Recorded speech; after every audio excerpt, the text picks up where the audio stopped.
everyone, today I am in a particularly good mood because I have a bunch of friends coming to my house because it's my birthday.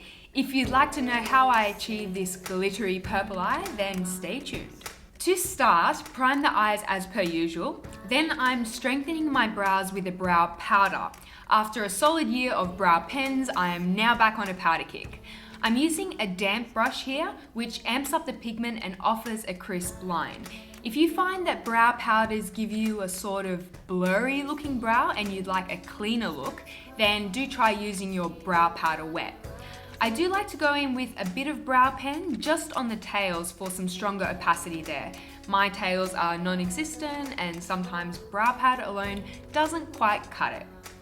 A little clear brow gel to set the brows into place, and let's move on to the eyes. This is Peach Smoothie by Makeup Geek, which is a fantastic transition shade. Using a very large fluffy brush, I'm roughly blending the shadow above the socket. Then taking Creme Brûlée, a medium tan, and blending through the crease with a smaller brush. Note that I've started with the palest eyeshadow and I'm slowly working my way to the deeper shades. This is my preferred sequence for smoky eyes. You'll find that the blending process is much easier that way. Now grab a black Kohl pencil, something that you can easily smudge, and line the upper lash line. Really aim to push that pencil into the root of the lashes. Roughly diffuse that liner with a small brush. This doesn't even need to be neat, we're just building depth of the lash line.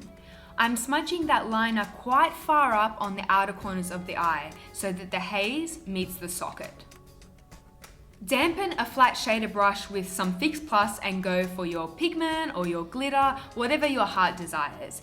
If your pigment is in an eyeshadow pan, like mine, reserve a portion of the pan for wet brushes because some eyeshadows will seal when used wet. On that note, you might remember that I totally immersed my black grape pigment in water because I'm a moron, but I think I salvaged it. I'm pressing that glittery pigment all over the mobile lid. It's a pretty shade. It has a sort of fuchsia base, which imparts a duochrome effect. It's very fun. This is an absolutely crucial step. Wait for any moisture to evaporate off the lid before you attempt to blend, or things will be seriously choppy and you'll have to start all over again. My lid is totally dry now, so I'm taking a Bordeaux shade and blending over the seam of that shadow to diffuse any harsh edges and build some extra depth. A sparkly black shadow pressed on the outer corners of the eye for some extra drama and sparkle because it's my birthday and why not? I'm applying the black in a wedge shape that meets the socket. Go back to your smaller brush and diffuse the edges. A small brush ensures that we don't buff away all the intensity. Now with all that blending and the buffing, we might have displaced some of the purple glitter, so feel free to refresh that lid color now. I know that the glitter is going to transfer above the socket. It's a fact of life, so might as well make it look deliberate. I'm taking a finger and a bit of glitter, I'm pressing it above the crease so that we have a sparse but even distribution. Tightline the lashes as per usual. You're probably bored of my raving about this step, but it's got to be done. For lashes, I'm attempting to finish off my packets of individuals because I have 1 or 2 left in each and it's really irking me. Power of editing? Voila! About 10 individuals on each eye. Clean up any fallout with some face cream. You might have to do this twice because, as they say, glitter is the herpes of craft supplies. Apply some under eye concealer. I'm using MAC Pro Longwear, which dispenses enough product for the entire southern hemisphere. This is actually a funny looking brush from IT Cosmetics. I was skeptical, but it's very effective. I dig it. Perfect for accessing the small crevices around the eye. I'm dotting some of the black kohl on the outer half of the lash line and blending it really roughly, like we did on the upper lash line. Then run our tan shade along the lower lash line so that we have a bit of warmth peeking out.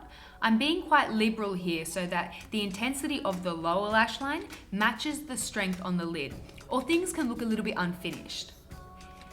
Back with the Bordeaux shade on the outer corners to pull the eye together. I know this is a terribly awkward angle and it's really hard to film, but what I'm doing here is dabbing some of the purple glitter pigment along the lower lash line. I really wanted to do something interesting here, but I became aware that I might be late to my own birthday party. Typical Karima. I then finished with a soft highlight around the tear duct to bring some light to an otherwise dark eye. This also prevents the eyes from looking close set. A generous amount of mascara on both the top and the lower lashes as per usual. Let's take this moment to appreciate my birthday nails. This is not my fancy work. They're actually stick-on because I have no patience for nail art. I will link the Etsy seller in the description box. She is such a sweetheart. You've seen me do my foundation a trillion times before, so the products will be listed below. Now, what kind of Karima tutorial would this be without an epic cheekbone? Really? I'm starting with Kevyn Sculpting, which is neutral enough to be used over large portions of the face without making the complexion look ashen. Step 2, lightly shade a very grey product just in the deepest hollows to intensify that contour. Minimal product, maximum cheekbone. Can you believe that this is my first time trying Merry Luminizer by The Balm? As you can see, I am excessively excited. It's more golden than I anticipated and definitely packs a punch. So I'm using a fan brush to dust a small amount on the cheekbones, down the nose, on the cupid's bow, and all over my face, apparently. No regrets, I felt fabulous. Back to reality, I blended the entire face with a powder brush. A strong highlight, in my opinion, only looks obnoxious if it's poorly blended. A touch of matte pink blush on the cheeks because heavens knows I do not need any more shimmer. My mouth is hanging open with good reason, FYI. I've been sick non-stop and my nose is useless.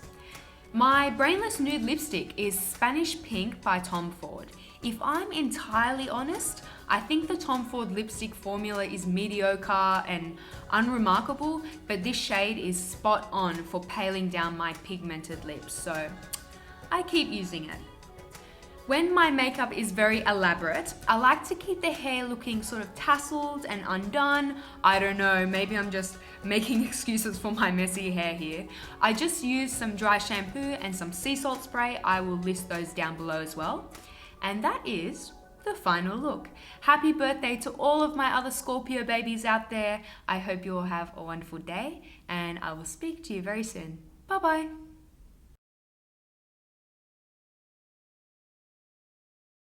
Shouts out Karima, 125th birthday, I'm not sure. Come on, man. No, for real. What's your YouTube channel's name?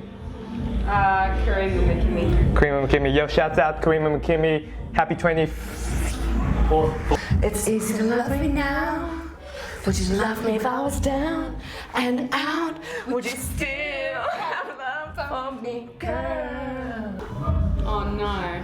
How long has that been there? That's good. Oh my god. Two. I'm not even in it. Are you still recording? Can you stop?